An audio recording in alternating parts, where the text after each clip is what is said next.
Perintah-perintah Presiden Soekarno untuk menindak para jenderal tidak loyal.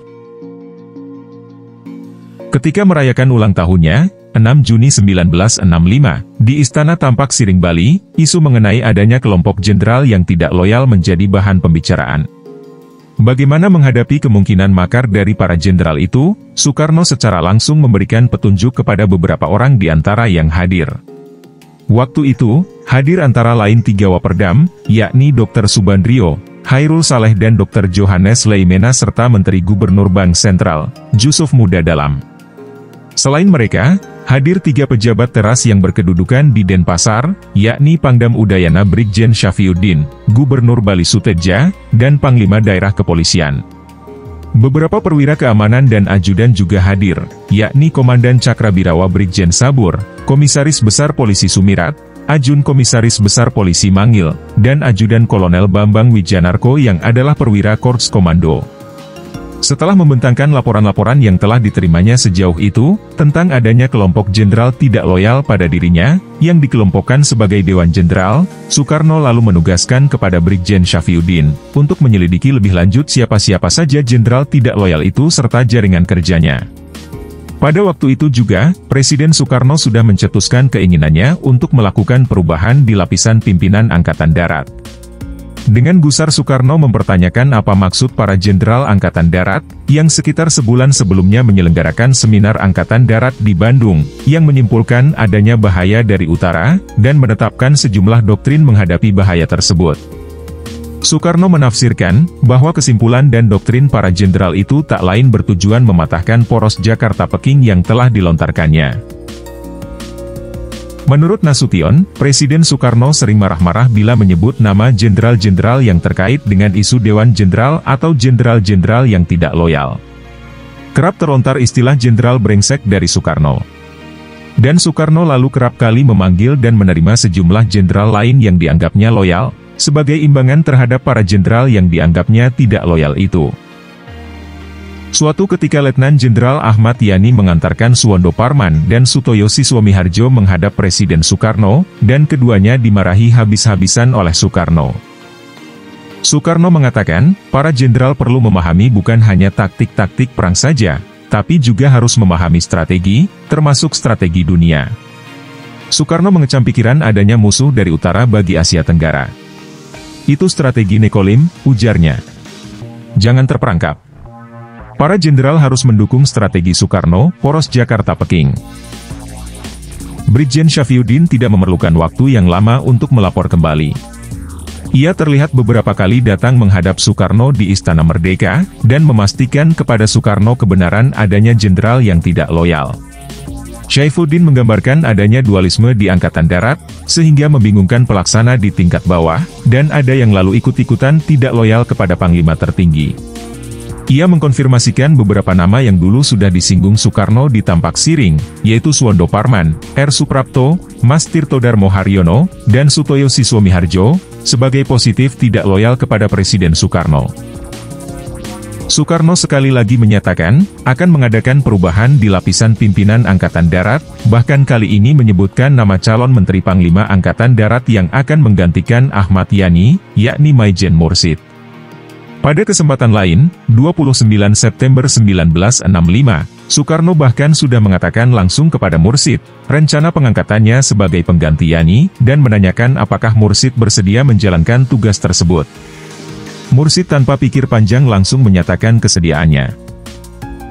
Selain Syafriuddin, Presiden Soekarno juga memerintahkan beberapa perwira lain, untuk menyelidiki dan mengusut mengenai kelompok perwira yang tidak loyal itu. 2 di antara yang ditugasi adalah Komandan Cakrabirawa Brigjen Sabur, dan Komandan Korps Polisi Militer Brigjen Sudirgo. Keduanya juga membenarkan adanya kelompok jenderal yang tidak loyal itu. Keduanya selalu kembali dengan laporan yang memperkuat tentang adanya Dewan Jenderal, jenderal-jenderal yang tidak loyal, dan bahwa sewaktu-waktu mereka itu akan melakukan makar merongrong pemimpin besar revolusi. Di bulan Agustus, tanggal 4, Soekarno memanggil Letnan Kolonel Untung, salah satu komandan Batalion Cakrabirawa. Kepada Untung ia bertanya, apakah siap dan berani bila ditugaskan untuk menghadapi para jenderal yang tidak loyal, dan apabila terjadi sesuatu, apakah Untung akan bersedia bertindak? Untung menyatakan sanggup. Ia kemudian malah bertindak cukup jauh. Ia menghubungi Waluyo dari Biro Khusus PKI, yang kemudian melanjutkannya kepada Syam Kamaruzzaman. Bahkan Syam mengembangkan informasi ini menjadi suatu perencanaan menindaki para jenderal tidak loyal itu, melalui suatu gerakan internal Angkatan Darat. Perintah Soekarno kepada Letnan Kolonel Untung ini telah menggelinding begitu jauh, sehingga akhirnya justru terlepas dari kendali Soekarno sendiri pada akhirnya. Setelah itu, tercatat bahwa dalam bulan September, seakan melakukan satu rangkaian konsolidasi dukungan, Soekarno berkali-kali meminta kesediaan beberapa perwira untuk bersiap-siap menindaki para jenderal yang tidak loyal. Pada 15 September, Soekarno memerintahkan hal tersebut kepada Brigjen Sabur dan Jaksa Agung Muda Brigjen Sunario. Perintah ini disaksikan oleh Subandrio, Jaksa Agung Brigjen Sutardio dan Kepala BPI Brigjen Polisi Sutarto, Kombes Sumirat, serta dua orang lain, yakni Mualif Nasution dan Harjo Wardoyo. Lalu pada tanggal 23 September pagi, di serambi belakang Istana Merdeka, terhadap laporan Maijen Mursid bahwa ternyata memang benar, jenderal-jenderal yang Bapak sebutkan itu tidak menyetujui politik Bapak dan tidak setia pada Bapak, Soekarno berkata, harus dilakukan suatu tindakan yang cepat. Ia lalu bertanya kepada Sabur, bagaimana mengenai perintahnya beberapa hari yang lalu, untuk mengambil tindakan terhadap jenderal-jenderal tersebut. Komandan Resimen Cakrabirawa itu lalu melaporkan, bahwa rencana penindakan itu telah dibicarakannya dengan Brigjen Sunario dan Brigjen Sudirgo. Tapi untuk pelaksanaannya masih memerlukan persiapan yang lebih teliti lagi. Soekarno lalu mengulangi lagi perintahnya kepada Brigjen Sabur, Brigjen Sunario dan Brigjen Sudirgo, yang tidak hadir pagi itu, karena ke Kalimantan, untuk segera mempersiapkan penindakan. Hadir saat itu adalah Dr. Subandrio, Hairul Saleh, Dr. Leimena, Brigjen Sunario, Jamin dan Laksamana Madya Udara Omar Dhani. Ketika Brigjen Sudirgo menghadap lagi 26 September, kembali Soekarno mengatakan, telah memerintahkan Brigjen Sabur dan Brigjen Sunario untuk mengambil tindakan, dan memerintahkan Sudirgo membantu. Saya percaya kepada Korps Polisi Militer, ujar Soekarno. Terlihat betapa selama berminggu-minggu, persoalan berputar-putar pada lapor-melapor tentang adanya jenderal-jenderal yang tidak loyal, dan setiap kali Presiden Soekarno pun mengeluarkan perintah penindakan. Namun, rencana penindakan itu seakan jalan di tempat. Barulah pada tanggal 29 September 1965, tampaknya ada sesuatu yang dapat dianggap lebih konkret, dengan munculnya Brigjen Mustafa Syarif Supardjo melaporkan kepada Soekarno, kesiapan pasukan yang dikoordinasi Pangkopur II dari Kalimantan ini, untuk segera bertindak terhadap para jenderal yang tidak loyal tersebut.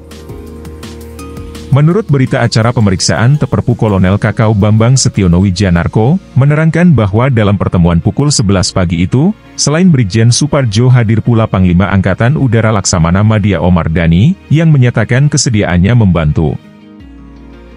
Kesaksian Wijanarko ini dibantah Omar Dhani, karena sewaktu saya menghadap Presiden Soekarno, saya tidak melihat kehadiran Supardjo di istana. Artinya, mereka menghadap pada jam yang berbeda. Omar Dhani sepanjang yang diakuinya, datang melaporkan kepada Presiden Soekarno tentang kedatangan sejumlah besar pasukan dari daerah, yakni Jawa Timur, Jawa Tengah dan Jawa Barat, ke Jakarta, dengan alasan untuk kepentingan Hari Ulang Tahun Angkatan Bersenjata RI, 5 Oktober 1965, yang dianggapnya aneh, karena diperlengkapi peralatan tempur garis pertama.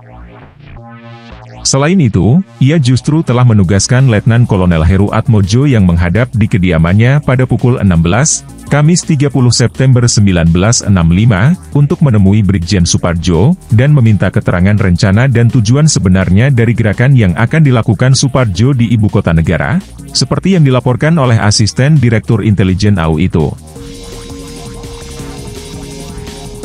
Perintah-perintah penyelidikan dan penindakan yang diberikan Presiden Soekarno kepada beberapa jenderal yang dianggapnya setia kepadanya, seperti yang terlihat dari rangkaian fakta, pada mulanya memang seperti berputar-putar saja tanpa hasil konkret.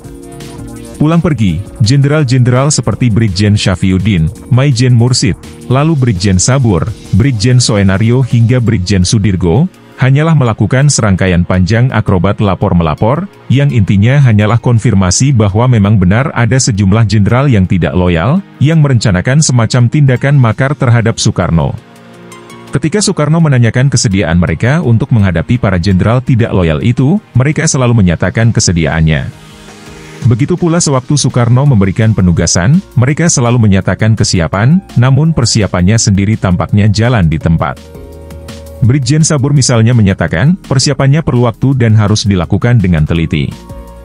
Brigjen Sudirgo yang dalam kedudukannya selaku Komandan Korps Polisi Militer, kelihatannya diharapkan menjadi ujung tombak pelaksanaan, yang juga belum jelas bagaimana cara dan bentuknya, sama sekali belum menunjukkan kesiapan. Apakah penindakan itu nantinya berupa penangkapan oleh polisi militer, lalu diperhadapkan kepada Soekarno? Semuanya belum jelas.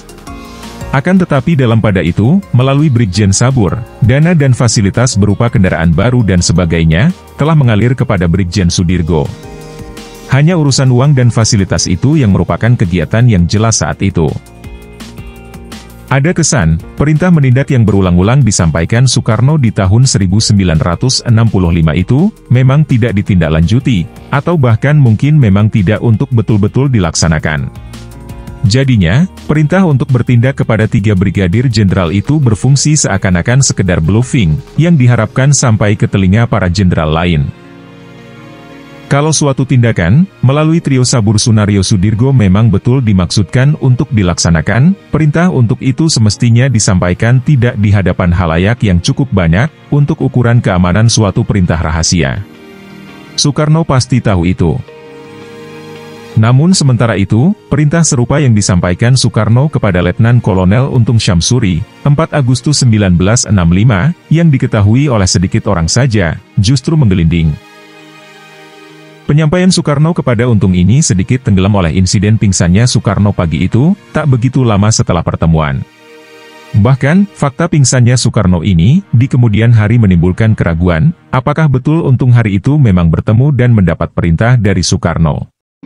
Tetapi faktanya, segera setelah kepada Untung oleh Soekarno ditanyakan kesediaan dan kesiapannya untuk bertindak menghadapi para jenderal yang tidak loyal, yang tergabung dalam apa yang dinamakan Dewan Jenderal, ia ini segera menghubungi Waluyo dan menceritakan permintaan Soekarno kepadanya. Waluyo, orang ketiga dalam Biro Khusus PKI, lalu meneruskan perkembangan ini kepada Syam, orang pertama Biro Khusus. Syam Kamaruzzaman sendiri, setidaknya sejak bulan Agustus itu juga telah punya poin-poin mengenai situasi yang dihadapi, terkait dengan kepentingan partai, dan sebagai hasil diskusinya dengan kalangan terbatas pimpinan partai. Khusus mengenai Letnan Kolonel Untung, baru bisa dibicarakan Syam dengan Aidit, sepulangnya Ketua Umum CCPKI itu dari Peking. Dan rapat terbatas membahas munculnya sayap militer itu serta perkembangan terbaru sepulangnya Aidit dari Peking itu, mulai dilakukan pada 9 Agustus. Rapat pertama Biro Khusus PKI dengan Letnan Kolonel Untung, secara serius mulai dilakukan 6 September 1965 di Jakarta. Dari Biro Khusus hadir orang ke-1 dan ke-2, yaitu Syam dan Pono. Sedang para perwira militer yang hadir selain Letnan Kolonel Untung, adalah Kolonel Abdul Latif, Mayor Infanteri Agus Sigit, serta seorang perwira artileri Kapten Wahyudi yang rumah kediamannya dijadikan tempat rapat malam itu, serta seorang perwira Angkatan Udara Mayor Sujono, Komandan Pasukan Pertahanan Pangkalan Halim Perdana Kusuma.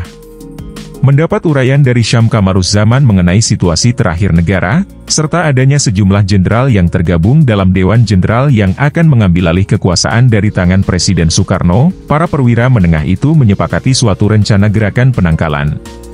Seluruhnya, dengan berganti-ganti tempat, termasuk di kediaman Syam di Salemba Tengah, hingga tanggal 29 September berlangsung 10 pertemuan. Hampir sepenuhnya pertemuan-pertemuan itu berisi rancangan gerakan militer, karena sejak awal mereka sepakat bahwa aspek politik dan ideologis ditangani oleh Syam dan Pono saja. Rangkaian pertemuan itu pun praktis tak memiliki persentuhan yang nyata dengan PKI, terkecuali kehadiran Syam dan Pono dari Biro Khusus. Secara berurutan, setelah pertemuan pertama 6 September, berlangsung pertemuan kedua 9 September, ketiga 13 September, keempat 15 September, kelima 17 September, keenam 19 September, ketujuh 22 September, kedelapan 24 September, ke-9 26 September dan ke-10 29 September 1965. Sampai pertemuan keempat di rumah Kolonel Latif, belum terkonfirmasikan dengan jelas pasukan-pasukan mana yang bisa diikut sertakan dalam gerakan. Barulah pada pertemuan kelima, juga di rumah Kolonel Latif, mulai tergambarkan dengan lebih jelas komposisi pasukan yang bisa diharapkan, yang seluruhnya menurut perhitungan Letnan Kolonel Untung, hampir setara dengan satu divisi. Disebutkan kekuatan yang akan dikerahkan terdiri dari Batalion 530 dari Divisi Brawijaya, Batalion 454 dari Divisi Diponegoro, 1 Batalion dari Brigif 1 Kodam Jaya yang dijanjikan Kolonel Latif, 1 kompi dari Satuan Cakrabirawa di bawah Letnan Kolonel Untung sendiri, 1 kompi di bawah Kapten Wahyudi, serta 1.000 orang sukarelawan yang telah dilatih oleh Mayor Sujono di daerah Lubang Buaya. Penetapan DD dipengaruhi oleh laporan Mayor Sujono, bahwa 1.000 sukarelawan yang dilatihnya masih memerlukan waktu setidaknya 10 hari agar mencapai tingkat combat ready. Faktor lain, karena Letnan Kolonel Untung merasa masih ada kekurangan, dan untuk itu ia mengharapkan adanya satu kesatuan kavaleri dengan 30 tank atau panser. Letnan Kolonel Untung mengharapkan bantuan itu datang dari Divisi Siliwangi, setelah ia mendengar laporan Syam tentang keberhasilan memperoleh dukungan dari Brigjen Rukman, Kepala Staf Kodam Siliwangi.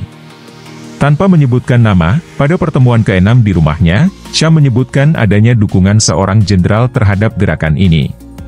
Dan pada pertemuan ke-7, 22 September, ditetapkan pembagian tugas per pasukan yang diberi penamaan Pasopati, Bima Sakti dan Gatot Kaca. Tugas yang paling khusus, yakni penjemputan para jenderal target, diserahkan kepada Pasopati. Penetapan rencana pembentukan Dewan Revolusi dilakukan dalam pertemuan ke-8, 24 September, di rumah Syam. Pertemuan yang terjadi 7 hari sebelum 1 Oktober 1965 itu, termasuk pertemuan penting, karena di situ perencanaan makar mencapai puncaknya, dengan kehadiran lengkap seluruh pendukung gerakan, dan tercapainya kesepakatan pembentukan Dewan Revolusi. Semula nama yang dipilih adalah Dewan Militer, tetapi menurut Syam, Aidit berkeberatan, dan mengusulkan penggunaan nama Dewan Revolusi agar cakupannya lebih luas, tidak terdiri dari kalangan militer saja. Semula, dalam Dewan Militer, selain nama para perwira pelaksana gerakan, disebutkan nama 2 Panglima Angkatan, yakni Laksamana Madya Udara Omar Dhani dan Laksamana Madya Laut R.E. Martadinata.